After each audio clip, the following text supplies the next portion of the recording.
সকলকে। আজকে আমার লাঞ্চে কী আছে চলো তোমাদের দেখাই। সবাই কেমন আছো আগে ফার্স্টে বলো। আমি তো ভালো আছি, তোমরা কেমন আছো জানিও।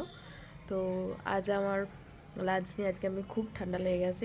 ন্যাচারালি আমাকে বেশি ঠান্ডা লাগে না, ঠিক আছে।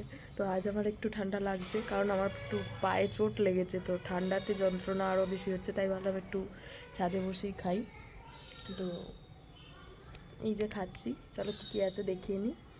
আর ভিডিওটা ভালো লাগলে কিন্তু অবশ্যই লাইক কমেন্ট শেয়ার আর চ্যানেলটা সাবস্ক্রাইব করে দিও। ফেসবুক থেকে দেখলে ফলো। ওই যে আজকে আমার লাঞ্চে রয়েছে এই যে ডাল, পেঁয়াজ দিয়ে মুসুরির ডাল, বেগুন ভর্তা, ডাচা আলু আর পেঁয়াজ দিয়ে পোস্ত। আলু আমি কম দিতে বলেছিলাম, আলু খুব একটা পছন্দ করি না আমি, একমাত্র বিরিয়ানিতে ছাড়া। আর একটা শাক ভাজা। তো চলো, এই হলো আজকে আমার লাঞ্চ। তোমরাও কী কী খেয়েছো আমাকে কমেন্ট করে জানাও।